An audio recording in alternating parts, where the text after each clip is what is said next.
ओम शांति सभी रूहानी फरिश्तों को। कैसे हैं आप सब लोग। अव्यक्त मुरली सीरीज़ में हम लेकर आए हैं आज नेक्स्ट मुरली 11 फरवरी 1971 की है। ये 11 फैब, जिसका टाइटल है अंत्यवाहक शरीर द्वारा सेवा।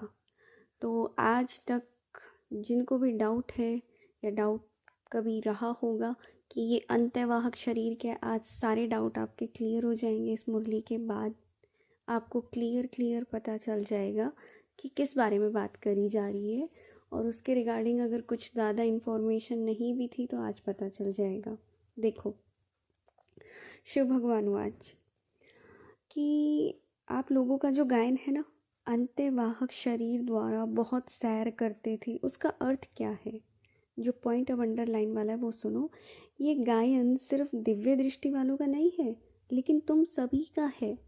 कि भाई जिनके पास दिव्य दृष्टि होती थी तो वो देख सकते थे दूर आत्माओं को, ठीक है, कि क्या कर रहे हैं क्या नहीं। तो ये गायन सिर्फ उनका नहीं, तुम्हारा है, तुम सभी का।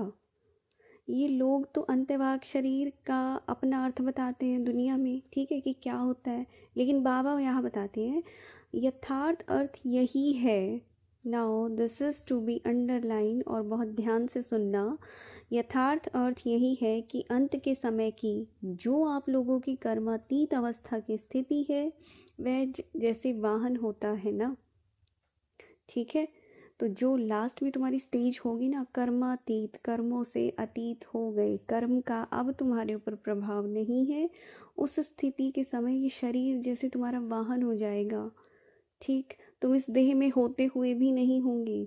तो जैसे होता है ना कि कोई ना कोई वाहन के द्वारा सैर किया जाता है, वाहन, ठीक है, ट्रांसपोर्टेशन का एक मीडियम होता है कि एक स्थान से दूसरे स्थान के को दूसरे स्थान पर जाने के लिए, मतलब जिस भी टेक्निक का हम इस्तेमाल करते हैं, ठीक है, जिस भी उपकरण कह लो उसका हम इस्तेमाल करते हैं, उसको वाहन कहा जाता है। अब वो कोई भी हो सकता है वाहन, ठीक है, आपकी गाड़ी भी हो सकती है, आपका ट्रेन भी हो सकता है, आपकी 4 पहिया भी हो सकती है, आपका ट्रक भी हो सकता है, आपका एयरप्लेन भी हो सकता है, कुछ भी वाहन, दैट मीन्स ट्रांसपोर्टेशन। तो बाबा ने कहा कि कहाँ का कहाँ पहुँच जाते हैं। वैसे जब कर्मातीत अवस्था बन जाती है तो ये स्थिति होने से 1 सेकंड में कहाँ का कहाँ पहुँच सकते हैं।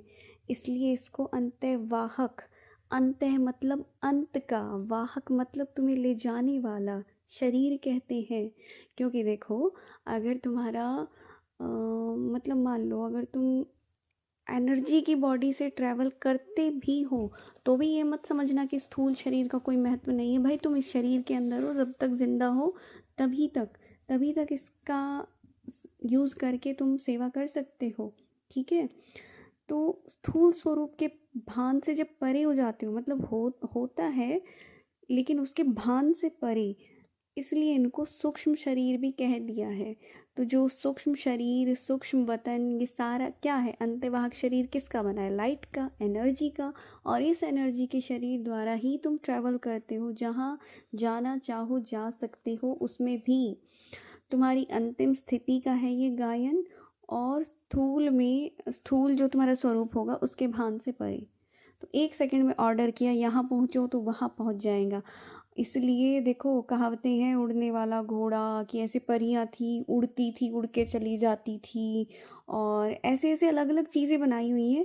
तो ये सब कहानियों के रूप में बनाई हुई हैं। ऐसा बाबा ने बोला लास्ट समय हो जाएगा। तो आप ऐसा अनुभव करते हो? जैसे आजकल साइंस भी स्पीड को क्विक करने में लगी हुई है, जहाँ तक हो सकता है समय कम और सफलता ज़्यादा का पुरुषार्थ कर रहे हैं। तो आप लोग भी अब इस पुरुषार्थ की स्पीड को बढ़ा दो, क्योंकि जैसे जैसे स्पीड बढ़ेगी फाइनल स्टेज के नज़दीक आएंगे, और ऐसे अपने इस अंत्यवाहक शरीर से तुम लोग सेवा कर पाओगे। ठीक है जी, तो ये थी आज की मुरली।